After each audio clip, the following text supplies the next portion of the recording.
ಮನಸ್ಸುಗಳನ್ನು ಹತ್ತಿಕ್ಕಲೇಬೇಕು. ಸರ್ಕಾರ ಇದರ ವಿರುದ್ಧವಾಗಿ ಉಗ್ರ ಕ್ರಮ ತಗೋತೀವಿ.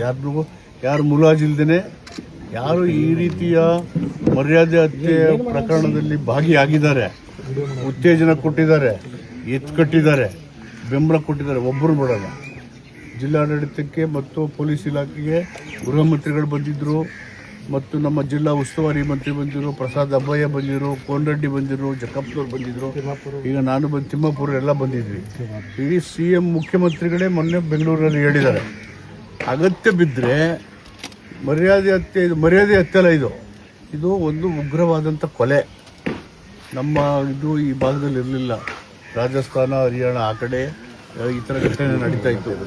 ನಮ್ಮದೊಂದು ನಾಗರಿಕವಾದಂಥ ರಾಜ್ಯ, ನಮ್ಮದು ನಾಗರಿಕ ಸಮಾಜ ಇರ್ತಕ್ಕಂಥದ್ದು ಮತ್ತು ಮುಂದುವರಿದಂಥ ರಾಜ್ಯ. ಇದು ಪ್ರಾಯಕ್ಕೆ ಬಂದಂಥ ಯುವಕ ಯುವತಿಯರು ತಮ್ಮ ಒಪ್ಪಿಗೆಯ ಮೇಲೆ ಯಾವ ಧರ್ಮ ಅಥವಾ ಯಾವ ಜಾತಿಯ ಮದುವೆ ಆಗಲಿಕ್ಕೆ ಅವರಿಗೆ ಮುಕ್ತವಾದಂಥ ಅಧಿಕಾರ, ಅದು ಅವರ ಮೂಲಭೂತ ಹಕ್ಕನ್ನು ಹತ್ತಿಕ್ಕುವಂಥ ಯಾವುದೇ ವ್ಯಕ್ತಿಗಳನ್ನು ಅಥವಾ ಅದಕ್ಕೆ ಬೆಂಬಲಿಸೋದನ್ನು ಸರ್ಕಾರ ಬಿಡಲ್ಲ.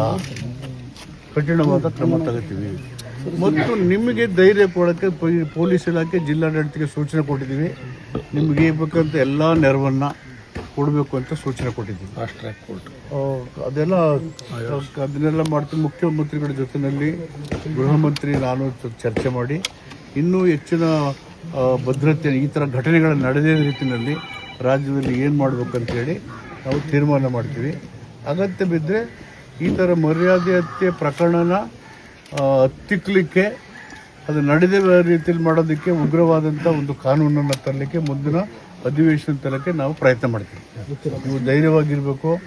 ದುರಂತ ಪಾಪ ಹೆಣ್ಣುಮಗಳು ಆ ರೀತಿ ಹತ್ಯೆ ತನ್ನ ಹಸುಗೂಸನ್ನು ಹೊಟ್ಟೆಲಿ ಇಟ್ಕೊಂಡು ಅವಳು ಮತ್ತು ಹಸುಗೂಸು ಇಬ್ಬರೂ ಕೂಡ ಸಾವಿಗೀಡಾದ್ದು, ಕೊಲೆಗೀಡಾದ್ದು ತನ್ನ ಕುಟುಂಬಸ್ಥರಿಂದನೇ, ತಂದೆ ಮತ್ತು ಸಂಬಂಧಿಕರಿಂದ ಆಗಿರೋದು ಅತ್ಯಂತ ನೋವಿನ ಸಂಕಟ. ಅದೊಂದು ಮೃಗೀಯ ಕೃತ್ಯ. ಅದನ್ನು ನಾವು ಉಗ್ರವಾಗಿ ಖಂಡಿಸ್ತೀವಿ.